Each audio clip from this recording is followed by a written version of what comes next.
Let's see here. Not this way. What if I want to go this way? You can box around to It that won't let me anyway. Box around? I don't know what that means. I don't either. When you take 3 right turns around a block instead of just turning left.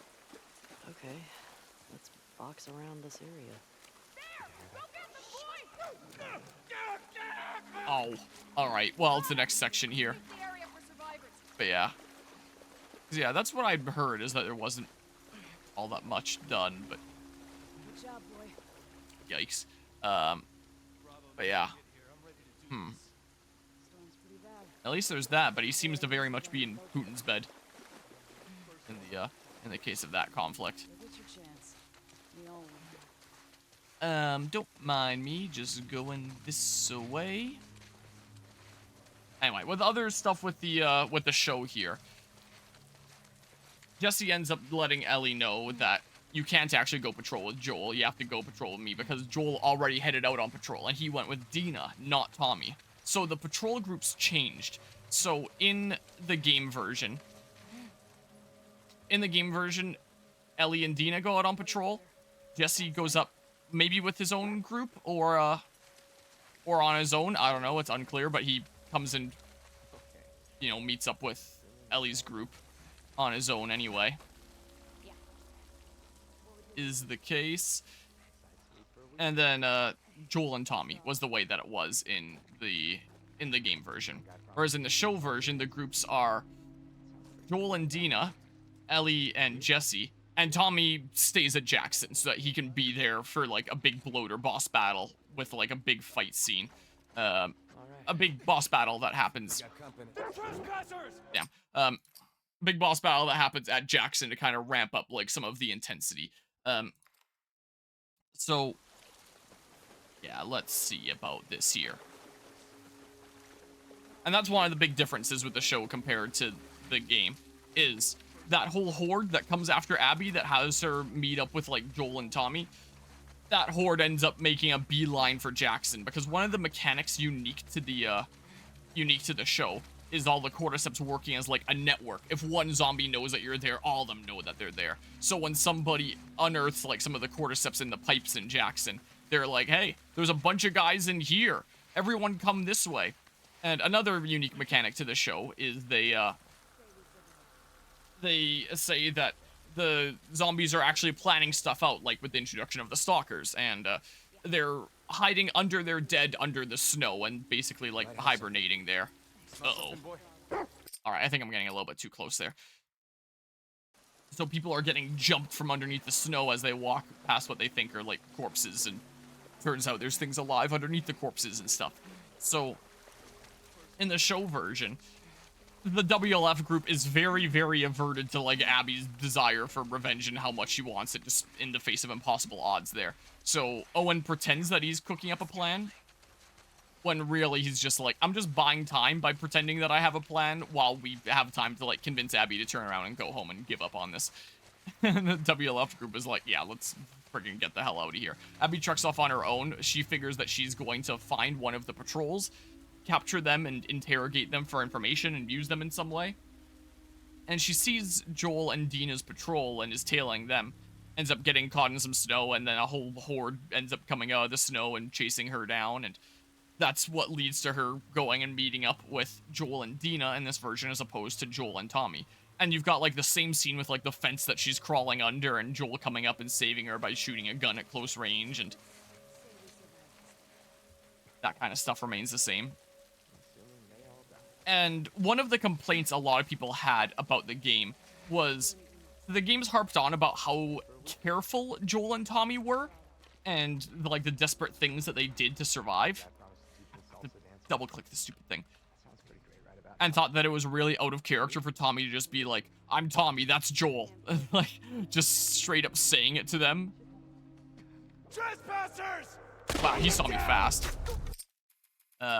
Whoops, wrong thingamabob there. But yeah. I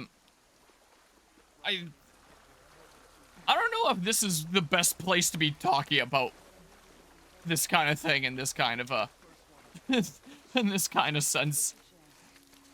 I'm not entirely certain. Like, I'll talk about political stuff here and there from time to time, but, you know, getting into, like, nitty-gritty and having things get heated and stuff is not necessarily what I want the stream environment to be. If it's something that you want to discuss in, like, whispers or DMs, you can feel free to, but I don't know if this is necessarily the best environment for that.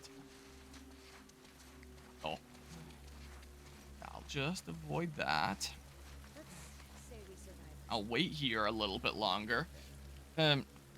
So one of the complaints that people had with the game is that it was very out of character. Dang, I think I got too close again. It was very out of character for Tommy to be like, I'm Tommy, that's Joel, when they would know that they, and Joel especially, with like the Fireflies, have enemies out there. So in the show version is, what they do is, and I can get to that in a little bit here. I want to finish talking about like episode 2 of the show first, so I can maybe have this all in a part or a couple parts or something like that. We'll see here.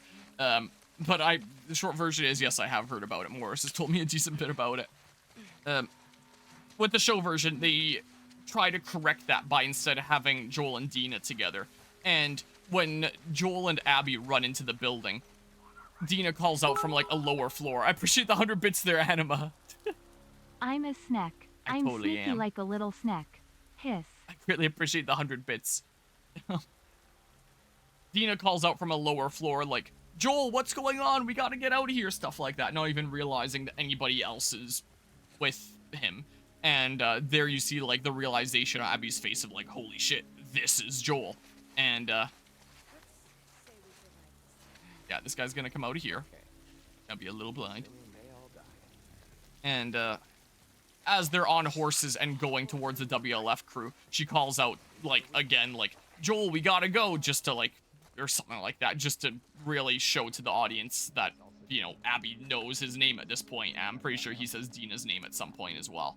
So it was very much like heat of the moment, as opposed to just like careless, casual sharing that information like in the game version.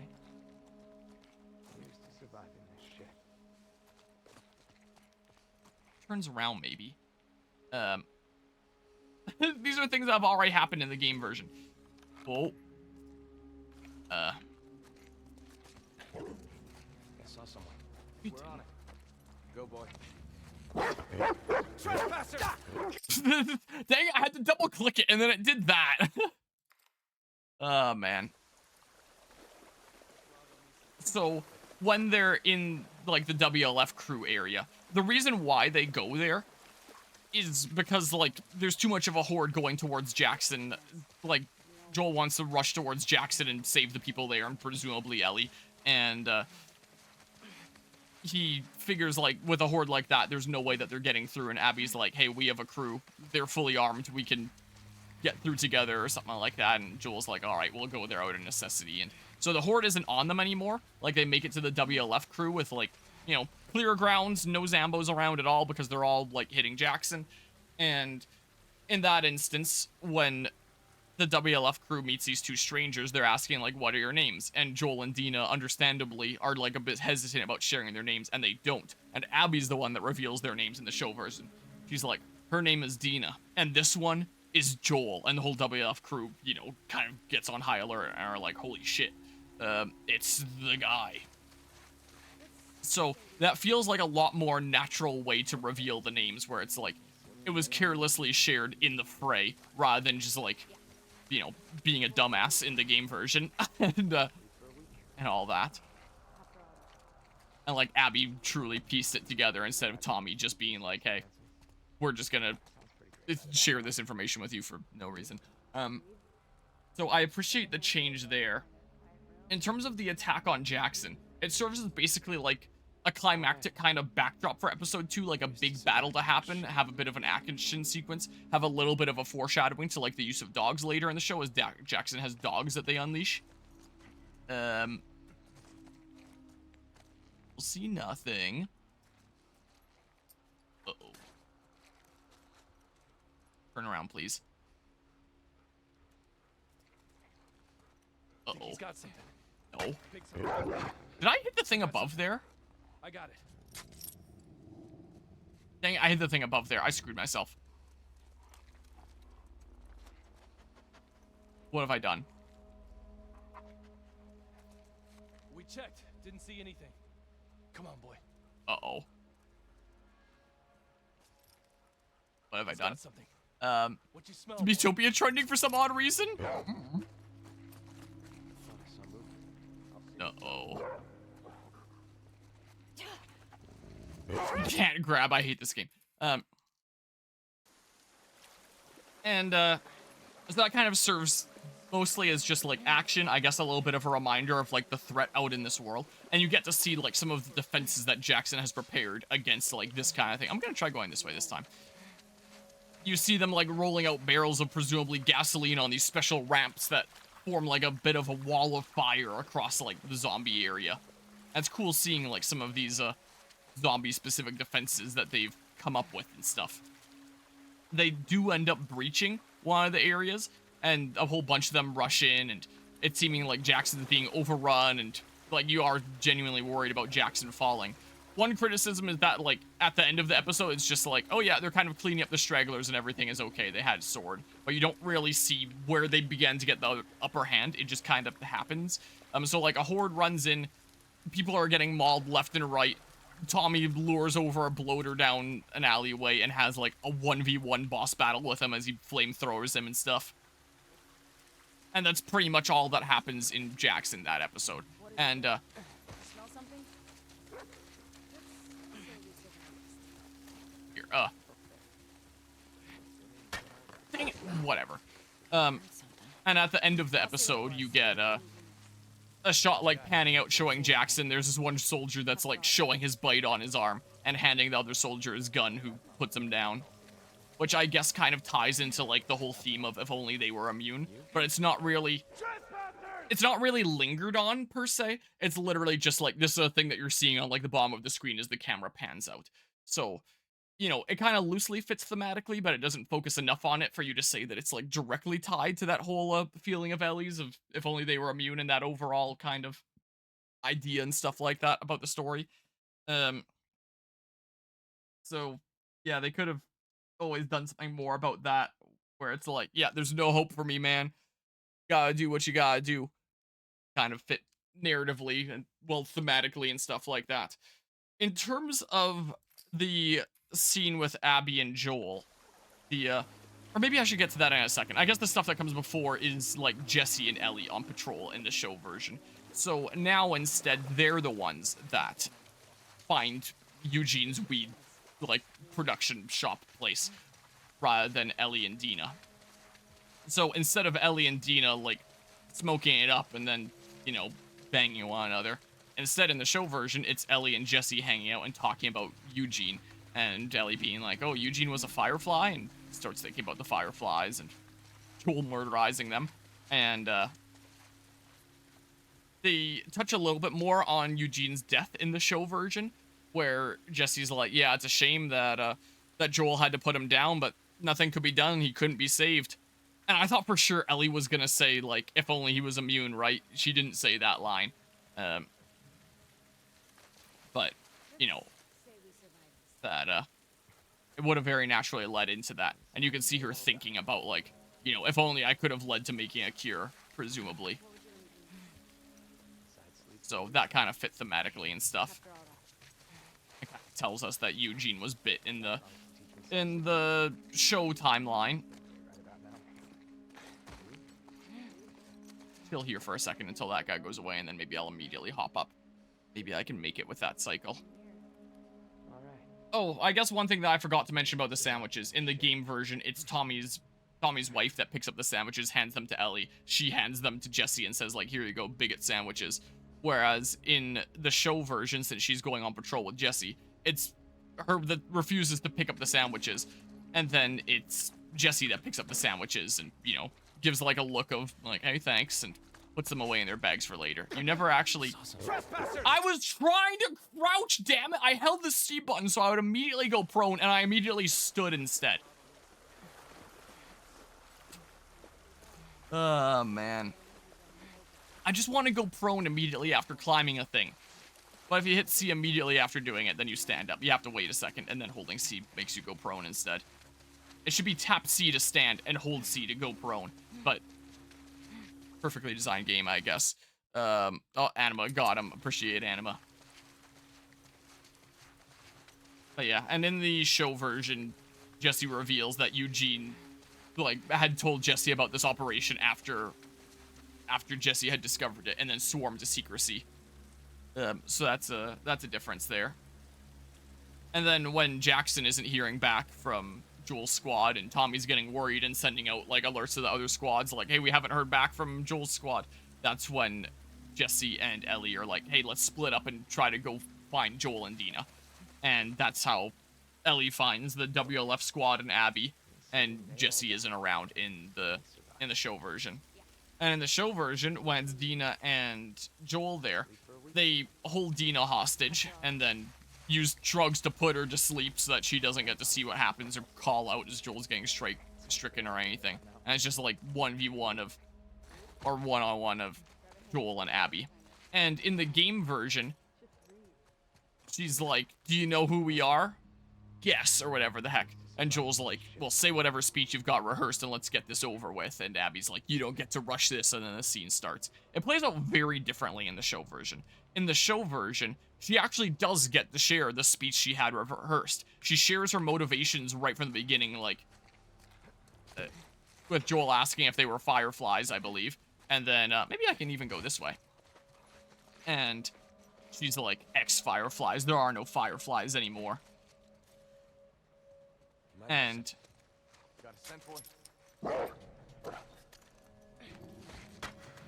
there was an interesting parallel being drawn in episode 2 between Joel and Abby, where Joel very much made like a bit of a hero narrative, a savior narrative, something like that, about him saving Ellie from the Firefly Hospital and saving her life. Like, he doesn't interpret that as a bad thing, taking away, like, her own agency and decision-making. He's crafted a narrative of, he saved her, he did the right thing. That's the way it is. Whoops. And, you see that reflected in episode 1 as well. Damn it. But yeah. No worries there, Annabelle. Dang it. So, there's very much, like, a narrative that Joel makes for himself. He kind of puts like a halo over himself to justify his actions. And you see Abby do that in episode 2 as well, where she's like, I have morals. I don't kill people who are unarmed. Well, except for you in this case, because you're a monster. You don't have morals. Do you even count how many people you killed in that hospital? 18 soldiers and 1 unarmed doctor. And that doctor was my father. Spoilers, but the show already revealed it, so, like, whatever. So, the show immediately shares her motivations. It's not, like, a mystery, like in the game, where it's like, ooh, what a surprise, she was connected to the Fireflies, when it's really not a surprise at all. The show just immediately tells you that, and makes her more, what would the word be? Not understandable, per se. Relatable, I guess? More justified in the show version, whereas in the game version, you just ask for, like, the whole first half of the game. Who the hell is this girl? So, it shares it. Sympathetic. Yeah, that's the word I was looking for. Sympathetic. It makes her a lot more sympathetic in that sense. And I thought it was interesting to draw the parallel between Joel and Abby, where it's like they both create, like, a narrative of what justifies their actions. Of, like, hey, I'm doing this really brutal stuff to you, but... Really? But I'm doing it only because you don't have morals. Under normal circumstances, I would have morals. So her, like, putting this halo over her actions and stuff. Damn it. So I thought that was a bit of an interesting parallel. And I was a little bit surprised that Joel didn't really have anything to say in the show version. He just kind of sat there and just listened the whole time. And he didn't say, like, you know, that unarmed doctor was going to kill someone that I cared about. He just sits there and listens and doesn't really say anything. And then Abby after she's given, like, the whole speech and is, like, you know everything that you need to know as a member of the audience, she goes and picks up Golfy after she notices him on the side there. And as she's picking it out of the golf bag, she starts talking more with, like, more of a speech that she has. And then Joel is like, oh, well, you just shut the fuck up and finish this already and get it over with or whatever the heck. So a bit different from the, like, let's get over whatever speech you have rehearsed and get this over with. Because she actually got the speech this time. He just didn't let her finish the whole thing. Just let her do enough that we as an audience are like, okay, yeah, that is more than enough. We get it. And then that's when Abby has her lines where it's like, you don't get to rush this, and comes up with the club. So I think it's a lot better in the show version, where it's like, you actually do get like the main part of the speech and the motivations and understand what the hell is going on here, instead of it just being like, who the heck is this? Oh, it's someone who is literally not at all a surprise. Is who it is. So I preferred that about the show version. An interesting parallel in the show version as well is when Ellie arrives and is pinned down, and Owen's like, hey, finish this to Abby. Like I said before, golf club is shattered. Golf club through the neck in the show version. And one interesting parallel is when what's-his-face, the guy that we kill in the school, I think, comes up to kick Ellie. He doesn't kick her in the head and knock her out like in the game. Instead, he kicks her in the chest, like, winding her so she can't, like, pursue them or anything like that. But, like, she's still conscious and stuff like that. So in the game version where she's knocked out, you just get, like, a cut to black. And then you, I might do this again. I actually kind of like this idea. You hear that? I'll check it out. So you have it suddenly cut in the game, and then it immediately comes back to, like, hey, Joel's dead. We're getting out of here and stuff like that. Whereas that doesn't happen in the show version. In the show version, Ellie is still conscious, but, you know, very weakened. And, maybe I could just silence pistol you, or arrow you. Or maybe what I should do. So as the WLF crew is leaving, she crawls over to Joel's body and, like, holds his lifeless hand. I am so fucking bad at video games! I can't see through the grass! Man. And you get to, like, really have this bond between them better illustrated in the show version, as, like, the camera's panning out with, like, these two next to one another as she's holding his lifeless hand. And this is basically where the episode concludes, is, like, you know, people kind of picking themselves up and salvaging what they can, and Jackson, as the camera's panning out, showing some of the carnage there, and Ellie, Dina, and Jesse are bringing Joel's corpse home, hauling it out of there, and the WLF crew is leaving to go back to Seattle here, and stuff, as Ellie's swearing revenge. And as it's doing all this stuff, there's, like, no words. Instead, there's just, like, a song playing in the background. And the song that they chose is actually the one from the reveal trailer for Last of Us Part 2. Let's see here. If I just look up Last of Us Part 2 reveal trailer. So in the reveal trailer for Last of Us Part 2, you have Ellie singing and playing this song on guitar that very much draws parallels with, like, this journey of revenge and stuff like that. So to be playing it in the show with, look at the first thing that gets recommended here. Thanks, Critical. It's just like I'm talking about right now, but I'm not going to be getting in those kinds of views. So this song that plays here, that is very much kind of a parallel to her journey of revenge. It's what plays at the end of episode 2 after Joel dies and she's swearing revenge and stuff like that. So it is extremely symbolic in the show version by playing this at that moment, where it's like, okay, yep, we know what's coming. Like, it feels a lot more evident to know what's coming in the show version, where it's like, hey, their relationship was complicated, but they still, like, very much wanted to be together, and there was still, like, a very deep-seated love with them, despite their issues, which isn't as clear in the game version. Like, there's still Ellie being, like, very angry in the game version, where she's like, I'll kill you, I'll kill all of you, and that stuff. But because their relationship wasn't quite explored as much, it makes you question, does she know? Does she not know? What exactly was the nature of their relationship? It's like she doesn't want anything to do with him, but then she's swearing revenge over his death. She reveals later that she knows why they killed Joel, and that seems to be the thing that changed their relationship, but it's still strong enough that she still wants to do that. That's just weird in the game version. But, and I feel like it could be better in the show. Like, they have still hidden the fact that Ellie knows. Like, it is very strongly implied that she knows, but it doesn't say for sure. So, anyway, I just thought it was a better order with the show, and by playing this song at the end of episode 2. Oh. It is very much like, okay, yep, I know what's coming. It is very indicative, very symbolic, and I just kind of liked the way that the show is handling it. If I had some complaints about episode 2, it's that there was nothing really done with Joel and Dina on patrol. In episode 1, one of the things that Joel talks about, like with his therapist, is that because he feels like a bit more distant to Ellie lately, and he's been connecting a lot with Dina, he had a comment about like Dina feeling more like his daughter lately than Ellie, and having a little bit of frustration surrounding that. Oh, you saw me for a second there.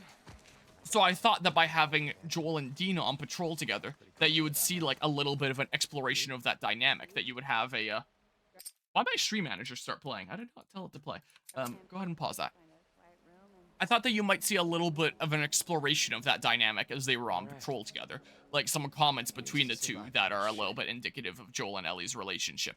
Like, it's not needed per se, like I feel like it was explored relatively well in episode 1, but it would have been cool to see some specific comments between the two of them when Joel kind of hinted at that with episode 1 and stuff like that. We don't actually see that explored.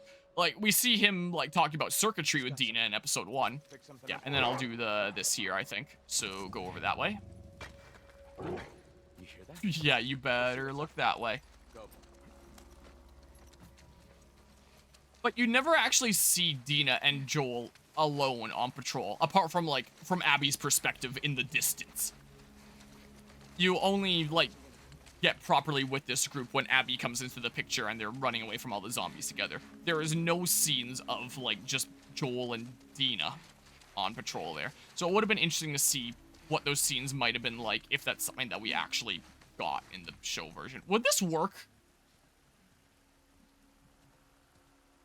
Huh, okay. Someone else here. Trespassers!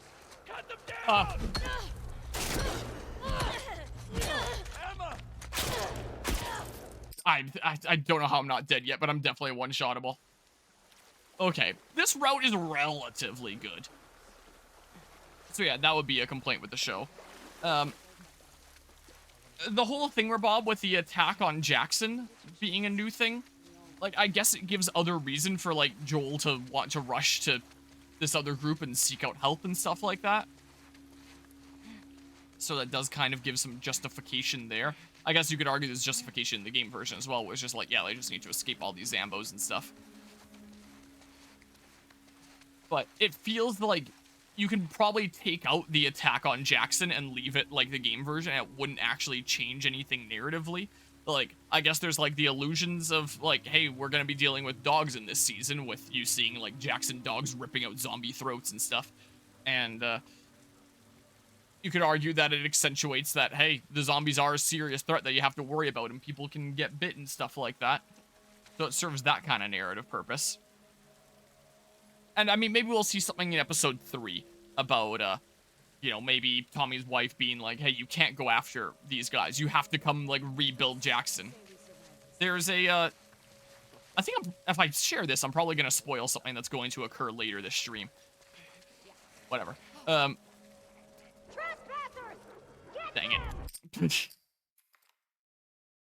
But probably not too far in the future in this stream, there is going to be a little bit of tension between Abby and Jesse about whether, like, once they've heard that Tommy is over this way, about whether they go after Tommy or whether they keep on going after Abby. Because even though Ellie was like, yeah, I'm willing to go back home now, let's give up on going after Abby, let's just get Tommy and go home. When she sees a glimmer of hope, she's like, I kind of want to go after Abby. Whereas Jesse wants to go after Tommy and get out of there, and there's a little bit of tension. So maybe the purpose of Jackson is to kind of be just like the sandwich guy, where it's kind of like foreshadowing to Ellie's character, or like kind of alluding to like her character and stuff like that. If in the beginning of episode 3, Tommy's wife is like, no, you guys can't go and chase after these guys because we need all hands on deck to rebuild Jackson now that we have like a big hole in our wall and a whole bunch of people have died and there's all these corpses all over the street and stuff like that. We need your help here now more than ever. You're going to keep us, like, short-handed if you leave right now. And then if Ellie and Tommy are like, nope, we're getting out there anyway, we don't care.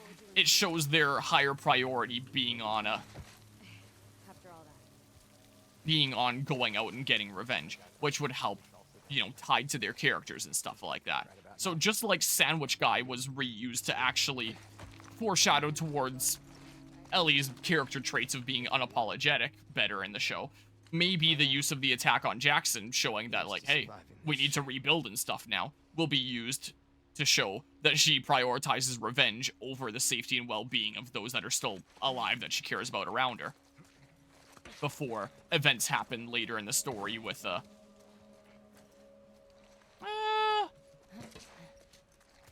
Jesse and Tommy and stuff like that. So I could see them doing that, and then that might actually work really well narratively.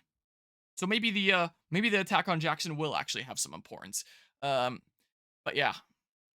Well, there aren't any zombie dogs, but dogs going after zombies. But how's it going, or Dora Master? But yeah. So it seems like they're telling things in a bit of a different order in the show version. And they're also adding more to it that wasn't in the game to help clean things up a little bit, and also changing around some events to help clean things up as well. Like the whole, it's no longer Tommy being a dumbass revealing their names. Now it's like Dina calling out Joel's name in the fray before she even realizes that there's someone else there. And, you know, things like that. Additional scenes like Joel and the therapist and... Got a scent, boy? Here, or Ellie talking with Jesse about the nature of hers and Joel's relationship, you know? This should work, this should work. This doesn't work! I swear, when people jump on me, it usually works. Or wait, no, it's when they slide through thin areas that usually works. Like when they have to do a bit of a shimmy that it works, if memory serves.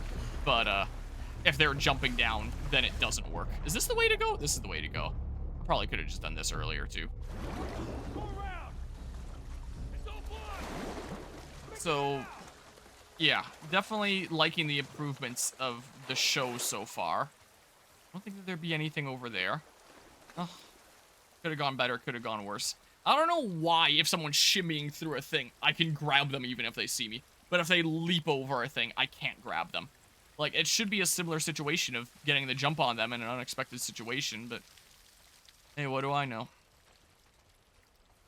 So yeah, that's kind of what I'm feeling about episode 2 of this show and their changes there. So Abby is not all a mystery. Her motivations are shared immediately. In fact, one of the bits of the episode when it's showing her at the lodge before trekking out, this looks faintly familiar.